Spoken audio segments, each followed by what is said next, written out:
Hello everyone, कैसे हैं आप सब लोग। एक बार फिर से मैं हाजिर हूं आप सब लोगों के सामने एक और कॉमन सी प्रॉब्लम लेकर जो कि पेरेंट्स से रिलेटेड है। मैं ऐसे वीडियोस इसलिए बनाती हूं क्योंकि मैं खुद एजुकेशन फील्ड से बहुत सालों तक जुड़ी रही हूं और मैं बच्चों को बहुत अच्छे से समझती हूं।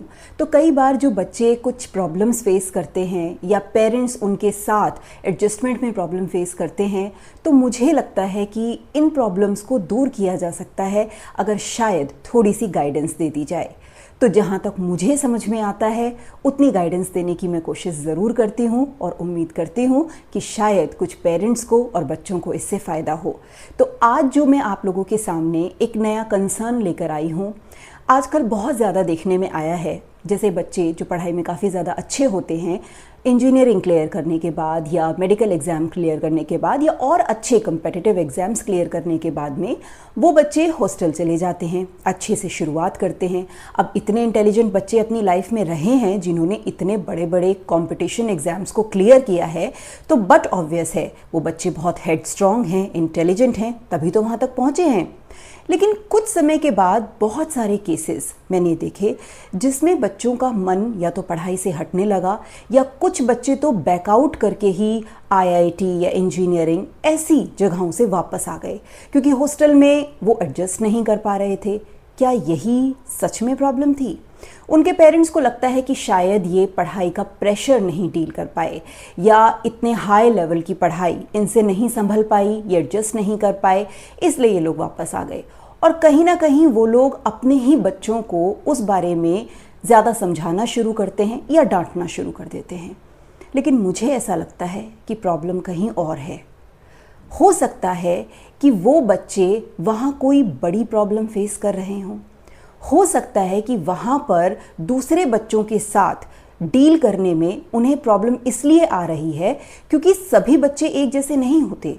उनको बुली किया जा रहा है या किसी बात में उनके जो रूममेट्स हैं, क्लासमेट्स हैं, उनके साथ एडजस्ट नहीं कर रहे हैं, वहाँ के एनवायरनमेंट में वो एडजस्ट नहीं हो पा रहे हैं, या जो भी उन्होंने अपना आज तक का स्कूल और कॉलेज का एनवायरनमेंट देखा था जहाँ टीचर्स हो सकता है बड़े फ्रेंडली थे, अच्छे थे, यहाँ पर एनवायरनमेंट ज़्यादा हाई लेवल पढ़ाई होने के कारण थोड़ा सा डिफरेंट हो जिसके अंदर वो एडजस्ट नहीं कर पा रहे हैं।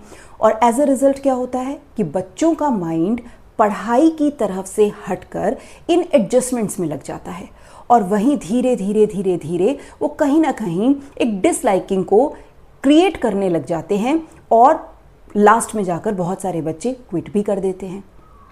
तो मैं ऐसे पेरेंट्स से जो हमेशा ये सोचते हैं कि गलती बच्चे की ही है, हमारा ही बच्चा शायद एडजस्ट नहीं करना चाह रहा, हमारा ही बच्चे का दिमाग पढ़ाई में नहीं चल रहा, या हमारा बच्चा कुछ और करना चाह रहा है इसलिए ये सब बहाने कर रहा है, ऐसे पेरेंट्स को मैं थोड़ी सी रिक्वेस्ट करना चाहती हूँ कि प्लीज़ अपने बच्चे के साथ बैठिए और ये जानने की कोशिश कीजिए कि जो बच्चा इतना इंटेलिजेंट, इतना हेडस्ट्रॉन्ग था कि वो एक कम्पिटिटिव एग्ज़ाम क्लियर करके एक रेप्यूटेड इंस्टीट्यूट में जाकर पढ़ाई करने पहुँचा था, वो बच्चा अचानक से उसी चीज़ से दूर क्यों भाग रहा है?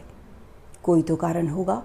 ये उसकी डिसलाइकिंग नहीं है, ये कहीं ना कहीं कोई बड़ा रीज़न है जिसे वो फेस कर रहा है, बड़ी प्रॉब्लम है जिसका वो सॉल्यूशन ढूंढ रहा है। और एज अ पेरेंट अगर आप उसके साथ एक पिलर बनकर खड़े होंगे तो डेफिनेटली वो अपनी इस प्रॉब्लम को ओवरकम कर जाएगा। मैं अपने पर्सनल एक्सपीरियंस से कहती हूँ, मैंने बहुत सारी फैमिलीज़ देखी है जिसके अंदर पेरेंट्स को ऐसा लगता है कि अगर वो अपने बच्चे की स्कूल की, कॉलेज की फ़ीस भर रहे हैं तो बस उनकी पेरेंटिंग बहुत अच्छी है, वो टाइम पर बच्चे को खाना दे रहे हैं, अच्छे कपड़े दे रहे हैं और उनको बुक्स और जो भी चीज़ें चाहिए वो अवेलेबल करा रहे हैं, तो यहाँ उनकी पेरेंटिंग पूरी हो जाती है। बिल्कुल नहीं। ये सारी तो फैसिलिटीज़ हैं, वो आपका बच्चा है, आपकी ड्यूटी है ये सब उनको देना।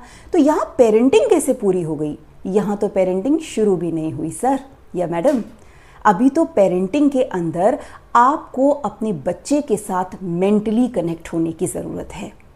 प्लीज़ अपनी पर्सनल लाइफ के चक्कर में इतना भी सेल्फिश मत हो जाइए कि आप अपने बच्चे को इतना टाइम नहीं दे सकते कि आप उससे बिठाकर एक बार पूछ सकें कि बेटा आपका दिन कैसा रहा, आपको क्या पसंद है, आप कहीं घूमना चाहते हो, चलो आज छोड़ो पढ़ाई, आज हमारे साथ कहीं आउटिंग के लिए चलो, या आप कोई मूवी देखना चाहते हो, आपको कुछ और अच्छा लगता है, ये टाइम तो आप दे सकते हैं।